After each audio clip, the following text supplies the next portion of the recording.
Oke, nah untuk soal kali ini dia berbeda juga dengan soal-soal sebelumnya, tipenya, tapi intinya sama, dia menentukan posisinya intinya.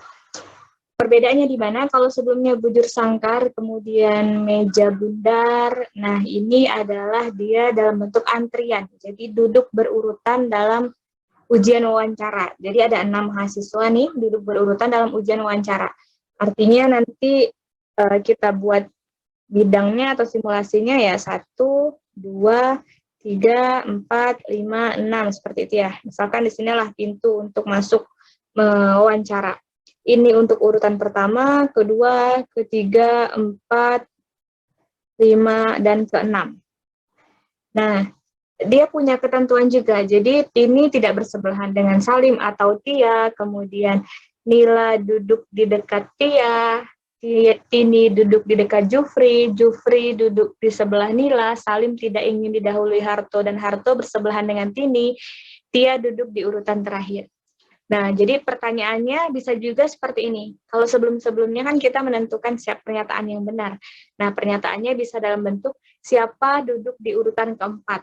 Ya, terserah ya, nanti pertanyaannya untuk urutan keempat kah, ketiga, kedua, atau seterusnya. Kemudian, yang kedua, urutan tempat duduk dari pertama. Jadi diminta untuk mengurutkan. Sebenarnya intinya ada di pertanyaan kedua. Ketika kita dapat kedua urutannya seperti apa, maka kita otomatis bisa menjawab pertanyaan yang pertama, karena sudah dapat urutannya kan ya. Jadi untuk keempat ya dengan gampang kita hitung aja yang keempat posisinya diisi oleh siapa. Nah, untuk pembahasannya kita bahas setelah ini.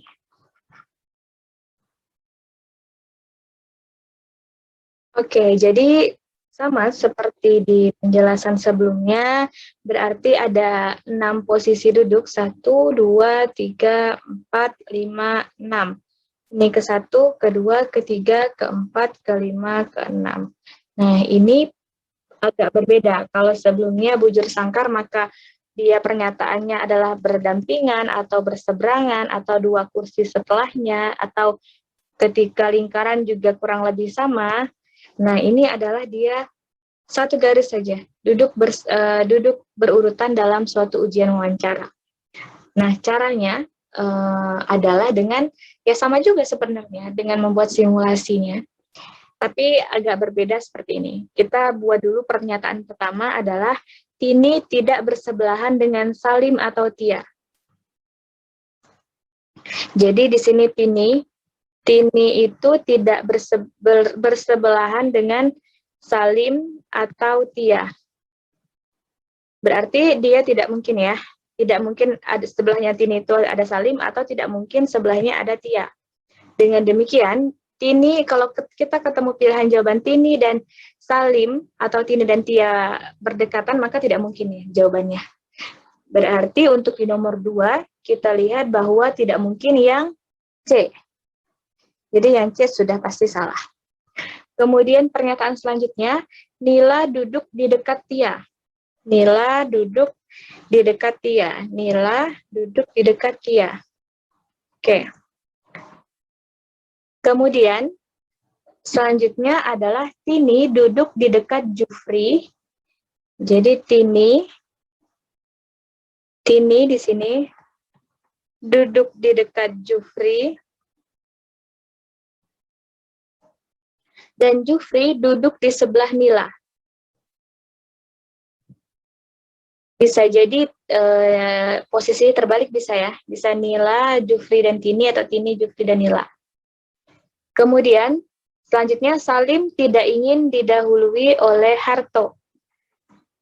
Salim, di sini Salim tidak ingin didahului oleh Harto. Artinya Salim duluan baru Harto. Dan Harto bersebelahan dengan Tini. Dan Harto bersebelahan dengan Tini. Nah, artinya apa? Artinya kita bisa susun nih. Berarti selalu Salim dulu baru Harto. Tidak mungkin Harto dulu baru Salim. Artinya jawaban yang Harto mendahului Salim pasti salah ya. Artinya yang D salah. Oke. Selanjutnya kita lanjut tadi. Salim, Harto, dan Tini.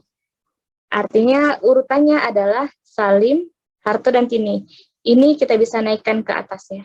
Artinya di sini kita bisa buat Tini di sini. Tini. Nah, kemudian Tia di terakhir. Tia pasti di terakhir. Nah, selanjutnya Salim, Harto, dan Tini. Di sini kita sudah punya urutan Tini, Jufri, dan Nila. Nah, yuk. Artinya dengan kata lain bisa kita tambahkan nih, si Salim dan Harto di sini. Salim dan Harto. Salim, Harto, Tini, Jufri, dan Nila. Nah, kemudian di atasnya kita sudah punya lagi pernyataan bahwa Nila duduk bersebelahan dengan Tia. Artinya di sini, ya sudah berarti ini bisa kita, pernyataan yang ini, bisa kita naikkan ke atas sini. Atau kita tinggal tambahkan aja Tia, kan ini sama-sama Nila. Sehingga kita tinggal tambahkan aja Tia di sini. Nah, sekarang saatnya kita cek apakah benar pernyataannya. Menyalahi aturan atau tidak. Tini tidak bersebelahan dengan Salim atau Tia. Benar, Tini tidak bersebelahan maksudnya dengan Salim atau Tia. Lebih mudah kita tulis di sini dulu ya. Ini berarti Salim, ini Harto, ini Tini, ini Jufri, ini Nila, dan ini Tia. Oke, Tini tidak bersebelahan dengan Salim atau Tia. Tini, Salim atau Tia jauh ya dengan Tini. Kemudian Nila duduk di dekat Tia. Nila duduk dekat Tia, benar. Kemudian Tini duduk di dekat Jufri. Tini duduk dekat Jufri, benar. Dan Jufri duduk di sebelah Nila. Jufri duduk sebelah Nila juga benar. Salim tidak ingin didahului Harto. Salim tidak ingin didahului oleh Harto, dan Harto bersebelahan dengan Tini. Harto bersebelahan dengan Tini. Tia duduk di terakhir. Sudah benar. Nah, berarti urutannya adalah Salim, Harto, Tini, Jufri, Nia, dan Tia. Nila dan Tia. Sehingga untuk jawaban nomor 2, jawabannya adalah yang A. Jadi yang nomor 2 jawabannya yang A. Dengan demikian, kita bisa pilih untuk jawaban yang pertama, siapakah yang duduk di urutan keempat, maka yang duduk di urutan keempat adalah si Jufri. Jadi untuk yang nomor 1 jawabannya adalah C, Jufri. Nomor 2 jawabannya adalah A. Salim, Harto, Tini, Jufri, Nila, dan Tia.